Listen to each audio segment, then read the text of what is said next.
अखेर प्रशांत कोरटकरला तेलंगणामधून ताब्यात घेण्यात आलंय। पाहूया त्या संदर्भातल्या टॉप 9 बातम्या। महिन्याभरापासून फरार असलेला प्रशांत कोरटकर अखेर तेलंगणामधून ताब्यात। सरकारी वकिलांची हायकोर्टात माहिती। छत्रपती शिवाजी महाराज आणि छत्रपती संभाजी महाराजांबद्दल वादग्रस्त वक्तव्य केल्याप्रकरणी पोलिसांची कारवाई। प्रशांत कोरटकरच्या अटकेनंतर पोलीस कोरटकरला घेऊन कोल्हापूरसाठी रवाना। उद्या कोल्हापूर न्यायालयामध्ये कोरटकरला हजर केलं जाणार। विकृत इतिहास सांगणाऱ्या व्यक्तीला अटक झाली याचं समाधान, मात्र या चिल्लर माणसाला अटक करायला इतका वेळ कसा लागू शकतो? इतिहास अभ्यासक इंद्रजित सावंत यांचा सरकारला सवाल। अशा चिल्लर माणसानं 1 महिना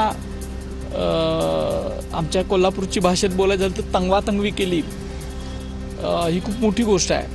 आणि एका विकृत व्यक्तीला, विकृत इतिहास सांगणाऱ्या व्यक्तीला अटक झालेली आहे आणि त्याबद्दल समाधान आहे। दिल्लीतून फोन आला असेल तो विषय बंद करा म्हणून आता कोरटकरला व्हीआयपी ट्रीटमेंट देऊन आणणार की असंच आणणार हा विषय आहे। कोरटकर अटकेवर आदित्य ठाकरे यांची प्रतिक्रिया। जशी दिल्लीतून फोन आला असेल की तो विषय तर थंड करा आणि आज कोरटकरला पकडले गेले असो तरी आनंद आहे। आता कुठच्या परिस्थितीत म्हणजे त्यांना व्हीआयपी ट्रीटमेंट देऊन आणणार की त्यांना बेड्या ठोकून आणणार? महाराष्ट्राच्या अस्मितेची झालेली छेडछाड महाराष्ट्र सहन करणार नाही हे लक्षात आल्यानं मैत्रीला जनभावनेसमोर झुकावं लागलं। असो, मैत्री बाजूला ठेवून सरकार न्यायालयामध्ये ताकदीनं लढेल ही अपेक्षा। कोरटकरच्या अटकेनंतर रोहित पवार यांचं खोचक ट्विट।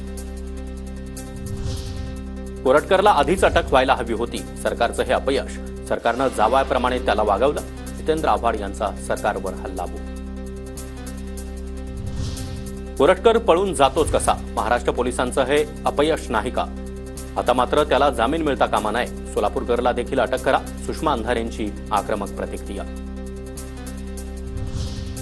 महिन्याभरानंतर कोरटकरला तेलंगणामधून अटक, हे नागपूर पोलिसांचं अपयश। अमोल मिटकरी यांची प्रतिक्रिया। आता त्याला जामीन मिळता कामा नये, त्याच्यावर देशद्रोहाचा गुन्हा दाखल करा, मिटकरींची मागणी। मी म्हणून म्हणतो की प्रशांत कोरटकर 1 महिन्यानंतर आता हाती लागतोय आणि राहुल सोलापूरकर हा मोकाट आहे, त्याच्यावर सुद्धा असाच गुन्हा दाखल करून त्याला अटक केली पाहिजे ही सरकारकडे आमची मागणी आहे। त्याच्यावर देशद्रोहासारखे गुन्हे दाखल व्हायला पाहिजे। प्रशांत कोरटकर चिल्लर माणूस होता। त्याला पकडायला पोलिसांना 1 महिना लागला। घराला पोलीस संरक्षण असताना तो फरार झाला। कोरटकरला कोणत्या अधिकाऱ्याचं आणि नागपुरातील नेत्याचं संरक्षण होतं का?